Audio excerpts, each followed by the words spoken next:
Hello friend, welcome to my YouTube channel Unique Maths Edusofer to all of you friend.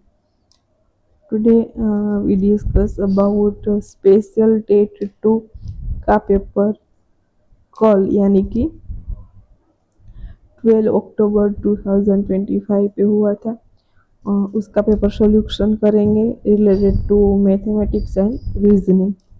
So friend, आपने अभी तक video को like नहीं किया है, हरी अप वीडियो को लाइक कर दीजिए एंड चैनल को सब्सक्राइब कर दीजिए बिकॉज ऐसे ही न्यू वीडियो की नोटिफिकेशन आपको मिल रहे। सो फर्स्ट तो पेपर की बात करें तो पेपर एकदम इजी लेवल का था and maths and reasoning also easy level का था कि लेंथी और ट्रिकी क्वेश्चन कोई नहीं था। ओके, सो हम फोकस करेंगे क्वेश्चन पे। फर्स्ट क्वेश्चन सेज दैट जो 5મી ઓક્ટોબરે શનિવાર હોય તો 24મી ઓક્ટોબરે કયો વાર હશે? 5 ઓક્ટોબરે શનિવાર છે અને 24 ઓક્ટોબરના રોજ કયો વાર છે ફાઇન્ડ કરવાનો છે। તો 24 અને 5ની વચ્ચેના દિવસો 19 દિવસો થશે। 19ને આપણે 7થી ડિવાઈડ કરીશું તો 7 દુ 14 એટલે 5 દિવસ જે વધારાના છે એટલે 14મા દિવસે શનિવાર હશે, ત્યારબાદ 19મા દિવસે એટલે શનિવાર પછી 5મો દિવસ કયો આવે તો શનિ પછી રવિ, સોમ, મંગળ, બુધ અને ગુરુવાર જે છે એ 5મો દિવસ થશે। Also we solve this question or another method is this કે 7 તેરી 21 એટલે 7ને જે મલ્ટિપલ દિવસ હશે એમાં બધાની અંદર શનિવાર આવશે, સેમ ડેઝ આવશે। એટલે 21મા દિવસે શનિવાર હશે તો તમે રિવર્સથી પણ ટ્રાય કરી શકો કે 21મા દિવસે શનિવાર છે, 20મા દિવસે શુક્રવાર છે અને 19મા દિવસે ગુરુવાર છે। તો એ વેથી પણ તમને ગુરુવાર જ આન્સર મળશે। then move next question.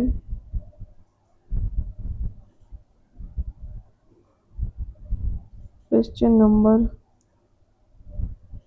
61 is a reasoning question.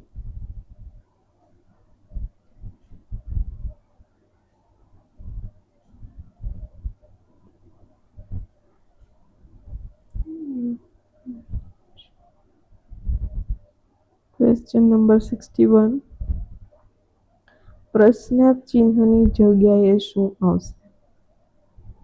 Okay, તો અહીંયા જોઈએ છીએ એ શકાય એમ છે કે 7 2 તો આન્સર છે 5 9 નો મતલબ કે 7 અને 2 નો તફાવત અહીંયા આપ્યો છે 5 અને 7 અને 2 નો સરવાળો છે 9। સેકન્ડમાં જોઈએ તો 5 અને 3 નો તફાવત 2 એ જ પહેલો અંક છે અને 5 અને 3 નો સરવાળો બીજો અંક 8 છે। એ જ રીતે નેક્સ્ટ 9 અને 1 નો તફાવત 8 અને 9 અને 1 નો સરવાળો 10। નેક્સ્ટ એ નંબર આપ્યો છે। હવે ધેન છે 5 and 4। સો એની જગ્યાએ ક્વેશ્ચન માર્ક છે। 5 અને 4 નો તફાવત 1 થશે અને 5 અને 4 નો સરવાળો 9 થશે। સો here hour answer will be 199। Option A is correct. Then move next number question 62. જો t બરાબર 20 હોય અને TEN ઇક્વલ ટુ 39 હોય તો TIP શું થશે? આવો ક્વેશ્ચન છે। અહીંયા એક ઇઝી ટ્રીક કહી શકાય એવી છે કે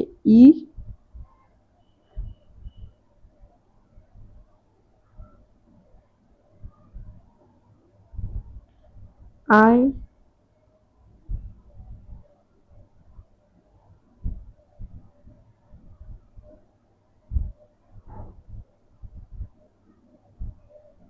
O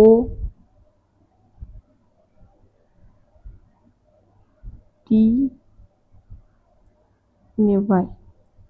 ઈ જે છે એ 5 નંબર ઉપર છે, 10 નંબર ઉપર આઈ છે, 15 નંબર ઉપર ઓ છે, 20 નંબર ઉપર 20 છે અને 25 નંબર ઉપર વાય છે.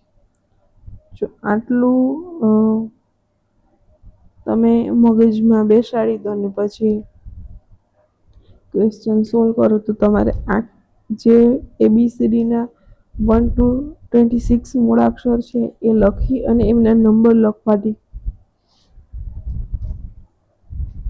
જરૂર નથી, બીકોઝ એ થોડી તમારું ટાઈમ ટેકિંગ કરી શકે છે. સો અહીંયા આપણે ચેક કરીએ, ટી જે છે 20 થશે, ઈ 25 છે અને એન એટલે ઓ પછી આવશે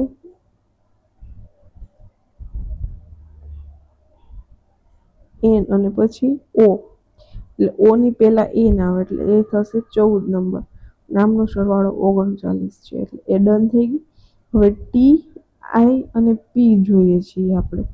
તો ટી આપણી આગળ 20 છે, આઈ 10 છે અને પી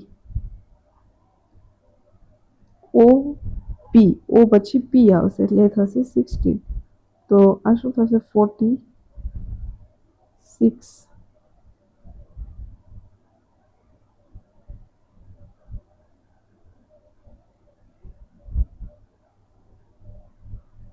પી શું થશે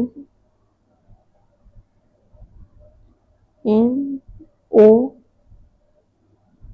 પછી પી આવશે તો પી 16 થશે, આઈ 10 થશે અને ટી જે છે એ 20 થશે. તો 20 ને 10 30 ને 16 46. એટલે અહીંયા કંઈ આન્સરની અંદર 46 આપેલો જ નથી. તો કંઈક ક્વેશ્ચનમાં okay, so we get mistake. Our mistake is here. 10 number per not I, but J is in 10 number. So I જે છે એનો ક્રમાંક થશે 9. હવે આમનું એડિશન કરીએ, 20 ને 9 29 ને 16 45, જે અહીંયા આપણો આન્સર ગિવન છે. Option number B is correct. આ સોલ્યુશન જે છે એ થોડું ફાસ્ટ પણ થઈ શકે, પણ એટલા માટે સ્લો કરીએ છીએ કે જેથી તમને નેક્સ્ટ એક્ઝામની અંદર પણ પ્રિપરેશનમાં ઇઝી રહી શકે. ત્યારબાદ નેક્સ્ટ ક્વેશ્ચન જોઈએ તો ક્વેશ્ચન નંબર 24. ક્વેશ્ચન નંબર 24 કે જો કોઈ રેખાખંડના બે અંત્ય બિંદુ વર્તુળ પર હોય તો વર્તુળની ખાલી જગ્યા હોય. જો કોઈ રેખાખંડના બે અંત્ય બિંદુ વર્તુળ પર હોય તો વર્તુળની જીવા હોય. પરંતુ અહીંયા એવા ક્વેશ્ચનમાં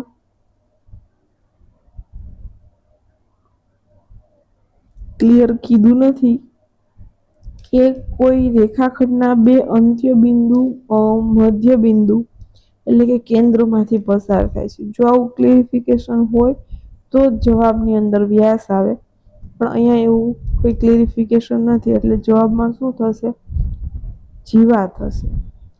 એટલે ઓપ્શન બી સાચો થશે કે કોઈ રેખાખંડના બે અંત્ય બિંદુ વર્તુળ પર હોય તો તે વર્તુળની જીવા હોય. ત્યારબાદ next question number 25 says that કે સંપૂર્ણપણે ખૂણાનું માપ કેટલું થાય. એટલે અહીંયા બિંદુ છે, સંપૂર્ણ ખૂણાનું માપ હોય ને એ 360 ડિગ્રી હોય એટલે એની અંદર ઓપ્શન સી જે છે એ સાચો થશે. ત્યારબાદ વાત કરીએ ક્વેશ્ચન નંબર 26 કે 1 મિલિયન એટલે 10 લાખ. 1 મિલિયન એટલે કેટલા થશે? 1 મિલિયન એટલે 10 લાખ થશે. ત્યારબાદ નેક્સ્ટ ક્વેશ્ચન નંબર 27 5 લિટર અને 25 મિલીલીટરનો ગુણોત્તર મેળવો. હવે આપણને ખબર છે કે ગુણોત્તર માટે હર હંમેશા એકમ સરખા હોવા જોઈએ. આપણો ક્વેશ્ચન શું છે? 5 લીટર ને આપણે લીટર છે એને આપણે મિલીલીટરમાં કન્વર્ટ કરવા પડશે. તો શું થશે? 5 લીટર, 1 લીટર બરાબર 1000 મિલીલીટર, તો 5 લીટર બરાબર 5000 મિલીલીટર. અને કેની જોડે ગુણોત્તર છે? તો કે 25 મિલી જોડે ગુણોત્તર છે. 25 દુ 50 એટલે 200. તો ગુણોત્તર મળશે આપણને 200:1. કયો ગુણોત્તર મળશે? 200:1 નો ગુણોત્તર મળશે આપણને. ત્યારબાદ નેક્સ્ટ ક્વેશ્ચન જોઈએ તો ક્વેશ્ચન નંબર 28 કે કોઈ એક સંખ્યાના, સપોઝ સંખ્યા x છે, સંખ્યાના બમણામાંથી એટલે 2x થશે બમણા, એમાંથી 15 બાદ કરતા શું મળે? તો કે 27 મળે છે. વિધાનને સમીકરણ સ્વરૂપે દર્શાવો. તો સમીકરણ જ મળી ગયું. તમે વિધાન વાંચો છો અને ક્વેશ્ચન સોલ્વ કરતા જશો તો ક્વેશ્ચન શું પૂછ્યો છે એ સુધી પહોંચશો ત્યાં તમારો ક્વેશ્ચનનો આન્સર મળી જશે. So here option B is correct. 2x - 15 = 27. Okay. ત્યારબાદ નેક્સ્ટ જોઈએ તો ક્વેશ્ચન નંબર 60. 3/4 લીટર બરાબર કેટલા મિલીલીટર? હમણાં જ આપણે પ્રીવિયસ વાત કરી એ પ્રમાણે 1 લીટર બરાબર 1000 મિલીલીટર. તો 3/4 લીટર બરાબર કેટલા મિલીલીટર? તો 1000 થી ગુણવાના. 250 ગુણ્યા 4 1000 થશે. 25 તેરી 75 ને પાછળ 0 એટલે 750 મિલીલીટર આવશે. જવાબ ઓપ્શન ડી કરેક્ટ થશે. ત્યારબાદ નેક્સ્ટ ક્વેશ્ચન નંબર 17 ની વાત કરીએ તો મીનાને 66 લાડુ બનાવ્યા છે. હવે મીના લાડુના નાના બોક્સમાં મૂકવા માંગે છે. એક બોક્સમાં 4 લાડુ મૂકી શકાય એમ છે. તો મીનાને બનાવેલા લાડુની બોક્સ આખા ભરાઈ જાય તે માટે તેણીને કેટલા વધુ લાડુ બનાવવા પડશે. એટલે જેટલી શેષ વધશે ને આપણે શું કરવાનું? 66 લાડુ બનાવ્યા છે તો 66/4 કરશું. પછી જેટલી શેષ વધશે ને એ શેષમાં 4 લાડવા બનાવવા કેટલા લાડવાની જરૂરત છે એ આપણો આન્સર થશે. આપણે આપણી રૂપરેખા જોઈ કે કેમ ક્વેશ્ચન સોલ્વ કરીશું.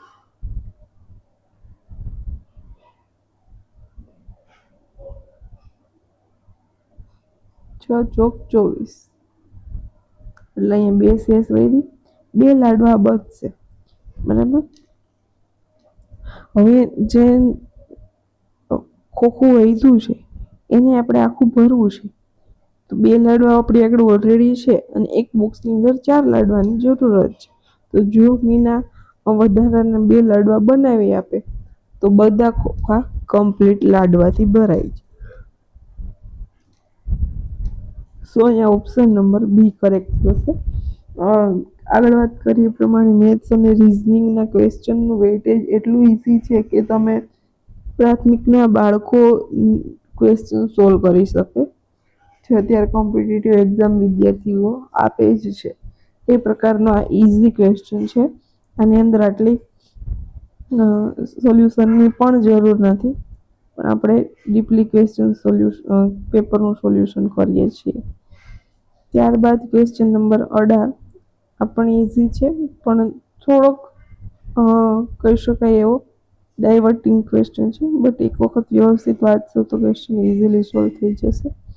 એક પોસ્ટ ઓફિસમાં 50 ગ્રામ પાર્સલનો દર ₹10 છે. ત્યારબાદ વધારાના દરેક 50 ગ્રામ માટે ₹4નો દર છે. જો જીલ પોતાના પાર્સલ માટે 46 રૂપિયા ચૂકવ્યા હોય તો તેના પાર્સલનો દર કેટલા કિલોગ્રામ હશે? અહીં આપણો ક્વેશ્ચન શું છે કે જો 50 ગ્રામ પાર્સલ કરો છો ને તો 10 જ રૂપિયા ચાર્જ છે, પણ 50 કરતાં વધારે, સપોઝ તમારું 100 ગ્રામનું પાર્સલ છે તો પહેલા 50 ગ્રામ માટે 10 રૂપિયા અને બીજા 50 ગ્રામ માટે 4 રૂપિયા, એટલે કે 14 રૂપિયા તમારો જે છે એ પૈસા ચૂકવા. પણ અહીંયા જે જીલ છે ને 46 રૂપિયા ચૂકવે છે, તો તેના પાર્સલનું દર કેટલા કિલોગ્રામ હશે? તો 46માંથી આપણે 10 ગ્રામ બાદ કરી નાખીએ એટલે બચશે કેટલા? 36 ગ્રામ. અને આ પહેલા 10 ગ્રામના એ કેટલા ચૂકવે છે? ઓકે, પહેલા 10 રૂપિયા જે છે ને એ 50 ગ્રામના ચૂકવે છે. હવે જે બચ્યા ને એ 4 રૂપિયા લેખે ચૂકવે છે. તો 4 ગુણ્યા 36 એટલે હવે કેટલા રૂપિયા? એટલે 9 ગુણ્યા અહીંયા કેટલા થશે? 36 નવા 4 નવા 36 થશે. બાકીના 36 રૂપિયા છે એ 450 ગ્રામ માટે ચૂકવશે, કારણ કે એ 1 ગ્રામ 50 ગ્રામના 4 રૂપિયા, 50 ગ્રામના 4 રૂપિયા, એવા એ 36 રૂપિયા આપે છે. એટલે 9 વખત 50 ગ્રામ એટલે 450 ગ્રામ. અને આગળના 10 રૂપિયા હતા એ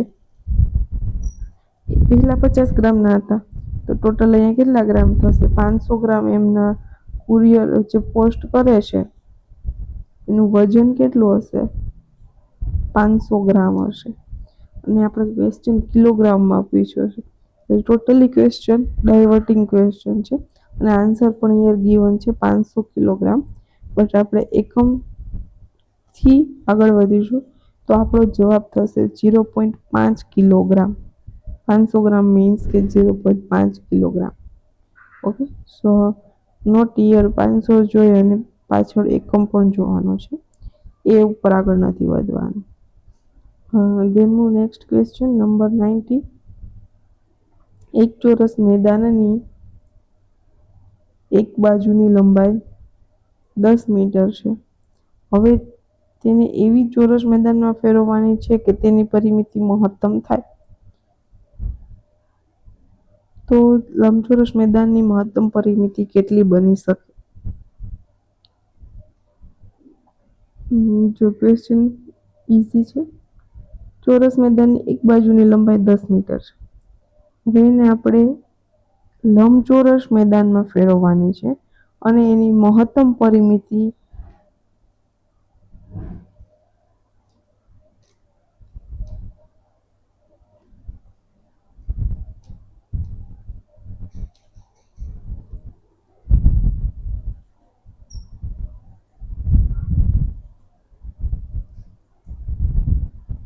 તેની પરિમિતિ મહત્તમ થાય. તો લંબચોરસ મેદાનની મહત્તમ પરિમિતિ કેટલી બની શકે? ચોરસ મેદાન આપ્યું છે એની એક બાજુની લંબાઈ 10 હોય તો એ મેદાનની પરિમિતિ 40 થાય.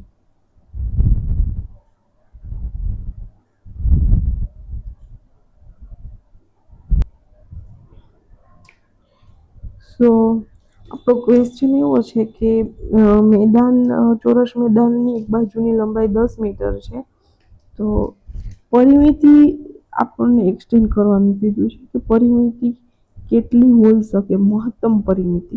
એટલે આ ક્વેશ્ચન પડકારરૂપ ક્વેશ્ચન કહી શકાય, પણ એ સોલ્વ કરીશું આપણે. લંબાઈ 10 મીટર છે, આપણે એરિયો સેમ રહેવો જોઈએ. પરિમિતિ મહત્તમ બનાવવાની છે. ઇટ મીન્સ ચોરસ અને લંબચોરસનો એરિયો સરખો થશે અને પરિમિતિ લંબચોરસની મહત્તમ બનાવવાની છે. આપણો આવો ક્વેશ્ચન છે. તો અહીંયા ચોરસ મેદાનની એક બાજુની લંબાઈ 10 મીટર છે, તો એનું ક્ષેત્રફળ શું થશે? 100 મીટર સ્ક્વેર થશે, લંબાઈ ગુણ્યા લંબાઈ. હવે વાત કરીએ લંબચોરસ મેદાનની મહત્તમ પરિમિતિ કેટલી બની શકે. તો લંબચોરસનું ક્ષેત્રફળ પણ કેટલું થશે? 100 meter square. It means area of rectangle લંબાઈ ગુણ્યા પહોળાઈ is equal to 100. Okay, and પરિમિતિ is equal to 2 લંબાઈ વત્તા પહોળાઈ. હવે અહીં આપણે અગર એરિયા ગિવન છે તો આપણે ક્ષેત્રફળને કરતા કરીશું. ક્ષેત્રફળ 100 છે તો આપણે suppose h is equal to h ને કરતા કરીએ તો h is equal to 100/L મળે આપણે અહીં. તો h is equal to put કરો 100/L. Okay, so we get L plus 100/L. આ આપણી પરિમિતિ થઈ. આપણો ક્વેશ્ચન એવો છે કે મહત્તમ પરિમિતિ કેટલી બની શકે. આન્સર પણ ગિવન છે. Option A 100 metre, option B 90 metre, option C 200 metre, option D 202 metre. Okay, so આપણે જોઈ શકીએ અહીંયા કે જે ઓપ્શન છે એના ઉપર આપણે ડિપેન્ડ કરીએ. સપોઝ આપણે L ઇક્વલ ટુ 1 લઈએ, મહત્તમ બનાવી શકાય, પણ અહીંયા જે પરિમિતિ છે L ઉપર ડિપેન્ડ રહેશે, મીન્સ કે લંબાઈ ઉપર, લંબચોરસની. પરંતુ આપણે ઓપ્શનથી જોઈએ તો L ઇક્વલ ટુ 1 પુટ કરીશું ને તો આપણને પરિમિતિ શું મળશે?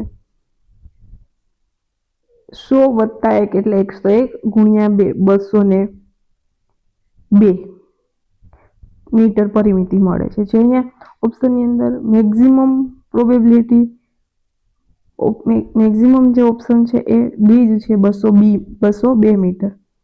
તો અહીંયા જોઈ શકાય છે કે 202 મીટર વાળો ઓપ્શન ડી છે, એટલે એ ક્લિયર થશે. Okay, L equal to 2 put કરશું પણ અહીંયા ઓપ્શનની અંદર જવાબ નહીં મળે. મહત્તમ એટલે 202 કરતાં પણ વધી જશે, જે અહીંયા ઓપ્શન છે નહીં. તો આપણા કેસની અંદર ઓપ્શન ડી જે છે એ સાચો થશે. ત્યારબાદ આપણે નેક્સ્ટ જોઈએ ક્વેશ્ચન નંબર 20 કે ઘડિયાળના મિનિટ કાંટા અને કલાક કાંટા વચ્ચેનો ખૂણો ગુરુકોણ છે તો ઘડિયાળમાં કેટલા વાગ્યા હશે? મિનિટ કાંટા અને કલાક કાંટા વચ્ચેના ખૂણાનું જે મેઝરમેન્ટ છે ગુરુકોણ હોવું જોઈએ. એ 12 કલાક ઓપ્શન એ જુઓ ને તો દેખીતી વાત છે કે 12 કલાકની અંદર ખૂણો બને જ નહીં. ઓકે, એટલે 0 ખૂણો આવે. ઓપ્શન બી 12 ને 15, 12 ને 15 એ એક્ઝેક્ટ 90 ડિગ્રી ના બને, પણ 90 કરતાં થોડુંક ઓછું, પણ આપણે ગુરુકોણ જોઈએ છે એટલે નહીં કાટકોણ નહીં લઘુકોણ. ઓપ્શન સી જો તો 5 ને 15 એ લઘુકોણ બનશે 90 કરતાં ઓછું, પરંતુ 9 અને 15 જોઈએ તો 9 આગળ સહેજ ઉપર કાંટો અને 15 અહીંયા, એટલે આ રીતનો ખૂણો જે છે એ તો ગુરુકોણ થશે. Okay, so here option D is correct in question number 20. તેનું નેક્સ્ટ ક્વેશ્ચન નંબર 21. એક શાળામાં 200 બાળકો પૈકી 25 બાળકો અન્ય ગામમાંથી શાળામાં આવે છે. એક શાળામાં 200 બાળકોમાંથી 200 બાળકો પૈકી 25 બાળકો અન્ય ગામમાંથી શાળામાં આવે છે. એટલે કે ગામમાંથી આવતા હશે એવા કેટલા થશે? 175 થશે. તો ગામમાંથી ક્વેશ્ચન એવો જ છે કંઈક ગામમાંથી શાળામાં આવતા બાળકો માટે નીચેના પૈકી શું સાચું છે? તો કયો રેશિયો થશે? 200:175, 175:200 એ થશે રેશિયો, ઉલટું થશે. 175 શાળામાંથી આવશે, ટોટલ 200 બાળકો છે એમાંથી ગામમાંથી 175 આવશે. તો 25 7 175 અને 25 8 200, 7:8 નો રેશિયો ઓપ્શન નંબર બી કે 7:8 બાળકો ગામમાંથી આવે છે, આ રેશિયો થશે. ત્યારબાદ મૂવ કરીશું નેક્સ્ટ ક્વેશ્ચન પર. Question number 22. 1 કિલોગ્રામ કેરીમાંથી 600 ગ્રામ કેરીનો પલ્પ નીકળે છે. જુઓ, 1 કિલોગ્રામ કેરીમાંથી 600 ગ્રામ કેરીનો પલ્પ નીકળે છે. 1 કિલોગ્રામ કેરીનો ભાવ 80 રૂપિયા છે. 1 કિલોગ્રામ કેરીમાંથી 600 ગ્રામ કેરીનો પલ્પ નીકળે છે. એટલે 1 કિલોગ્રામમાંથી 600 ગ્રામ પલ્પ નીકળે છે અને 1 કિલોગ્રામ કેરીનો ભાવ 80 રૂપિયા છે. કેરીનો ભાવ 80 રૂપિયા છે. આગળ વાત કરીએ ત્યારે 1 કિલોગ્રામ પલ્પનો ભાવ કેટલો છે? 160. 1 કિલોગ્રામ એનો 600 એ. ઓકે.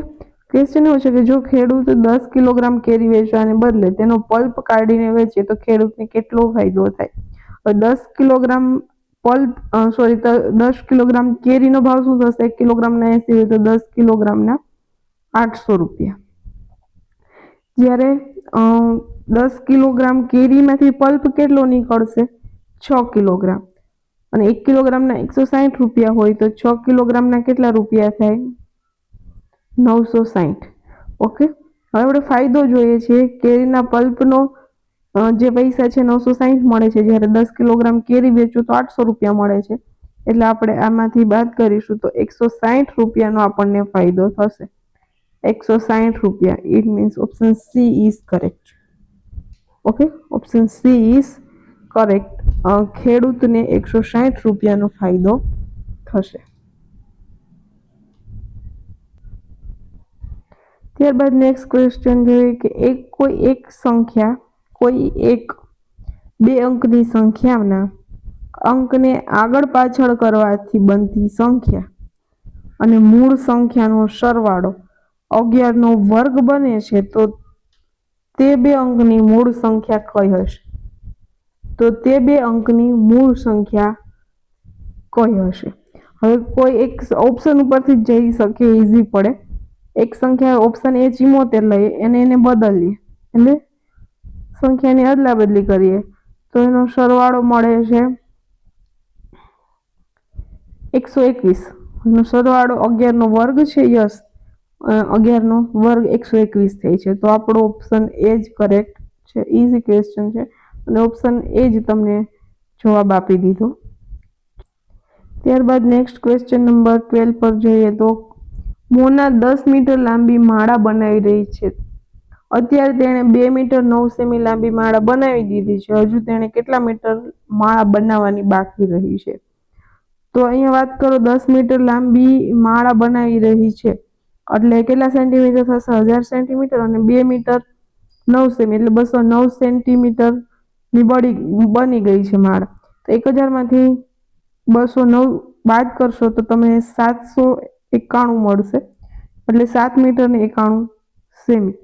જે અહીંયા ઓપ્શન એ છે. એટલે ઓપ્શન એ જે છે એ સાચો થશે. અને એમ પણ 9 સેમી છે તો 100 સેમીમાંથી 9 સેમી બાદ કરો તો 91 સેમી તમને મળે. 91 સેમી વાળો ઓપ્શન એક જ છે, ઓપ્શન એ. એટલે આ ઘણી બધી રીતે ક્વેશ્ચન સોલ્વ થઈ શકે. આપણે ઇઝી બને એ કરવાનું છે. નેક્સ્ટ છે કે જો એક અન્ન ક્ષેત્રમાં દરરોજ સરેરાશ 5 કિલોગ્રામ મીઠું વપરાતું હોય અને જો મીઠાનો ભાવ 20 રૂપિયા પ્રતિ કિલોગ્રામ હોય તો 3 અઠવાડિયામાં કેટલા કિલોગ્રામ મીઠું વપરાઈ જાય? દરરોજ 5 કિલોગ્રામ મીઠું વપરાય છે તો 3 અઠવાડિયામાં કેટલું વપરાય? 7 તેરી દરરોજ 5 કિલોગ્રામ એટલે કેટલા દિવસ થાય? 3 અઠવાડિયાના 21 દિવસ. અને 21 પંચા 105. ઓકે, એટલે કેટલા કિલોગ્રામ વપરાય છે? એક દિવસના 5 કિલોગ્રામ તો 21 દિવસના 105 કિલોગ્રામ. અહીંયા મીઠાનો ભાવ છે એ ખાલી આપણને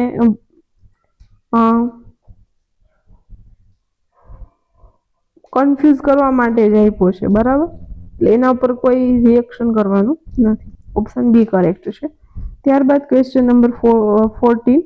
એક ખોખું 20 સેમી 10 સેમી અને 6 સેમી માપનું અને બીજું ખોખું 11 સેમી અને 10 સેમી માપનું છે. આ બંને ખોખામાં થઈને વધુમાં વધુ 1 સેમીના કુલ કેટલા ઘન ગોઠવી શકાય? તો અહીંયા કેટલા ગોઠવી શકાશે? એના ઘનફળ છે. એટલે ઘનફળ એટલે 6 દુ 12 ને 6 ડબલ 0 અને અહીંયા 121 ને પાછળ 0. આ બંનેનો સરવાળો કરો હવે 1 સેમી 1 સેમી 1 સેમીનું ઘન તો 1 સેમી જ થાય, એટલે આનો જે સરવાળો મળશે એટલા બોક્સ ગોઠવી શકાય. સરવાળો એટલે 2 4 1 0. ઓપ્શન ડી સાચો થશે. ઓકે, બંનેનો ઘનફળ છે, એટલે કે મીન્સ કે જે નાનું ખોખું છે ને એનું માપ 1 જ સેમી આપ્યું છે માટે. અધરવાઇઝ જો નાનું ખોખાનું માપ 2 સેમી હોય કે 1 થી લઈને કોઈ 1 કરતાં કોઈ મોટી સંખ્યાનું માપ હોય તો એનું ઘનફળ મેળવી અને એ ઘનફળને આપણે એનાથી જે ટોટલ ઘનફળ મળે છે એનાથી એને ભાગવું પડે. આ એની પ્રોસેસ છે. ઓકે, ત્યારબાદ ક્વેશ્ચન રીઝનિંગ મેથ્સ રિલેટેડ નથી બટ ઇઝી છે, જીકે રિલેટેડ ક્વેશ્ચન છે. ક્વેશ્ચન શું કહે છે કે સ્ટેચ્યુ ઓફ યુનિટીની ઊંચાઈ કેટલા મીટર છે? 182 મીટર. ત્યારબાદ ક્વેશ્ચન, જો ત્રિકોણનો એક ખૂણો ગુરુકોણ હોય તો બાકીના 2 ખૂણાનું માપ શું થાય? બાકીના 2 ખૂણા લઘુકોણ જ થાય ઓલવેઝ, બીકોઝ ત્રિકોણના 3 ખૂણાના માપનો સરવાળો 180 છે. આ આપણને બધાને ખબર છે.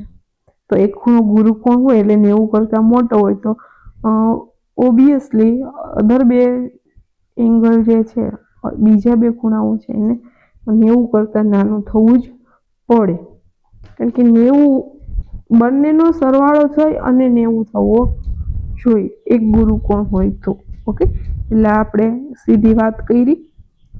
બાકી લઘુકોણ જ હોય પણ આપણે બાય રીઝન પહોંચ્યા.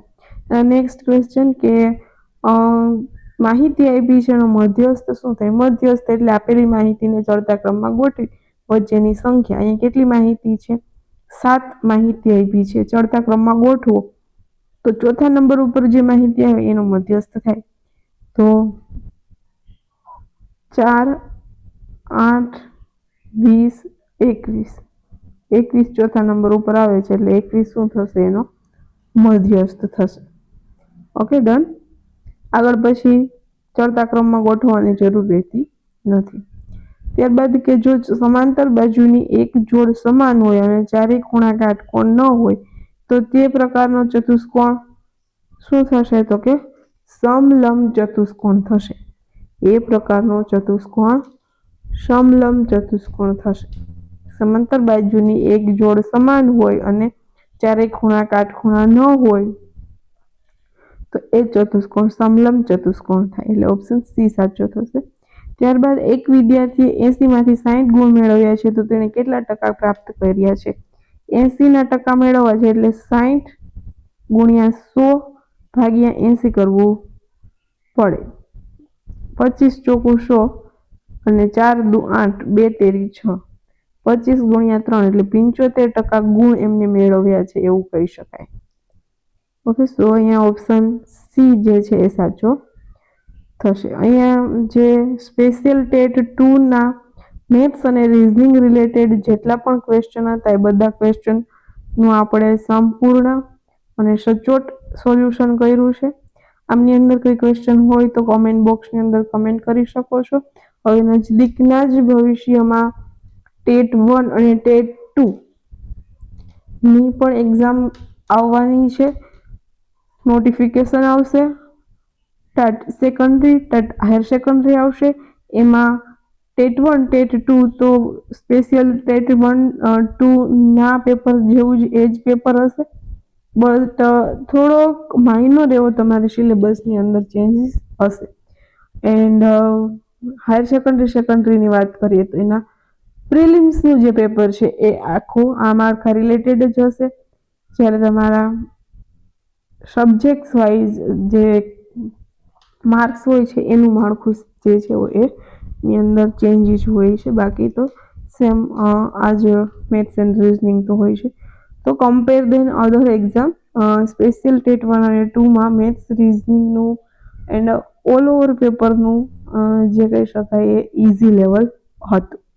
अगेन एंड अगेन फ्रेंड, अभी तक वीडियो को लाइक नहीं किया है, वीडियो को लाइक कर दीजिए, चैनल को सब्सक्राइब कर दीजिए बिकॉज ऐसे ही न्यू वीडियो की नोटिफिकेशन आपको मिल रहा है.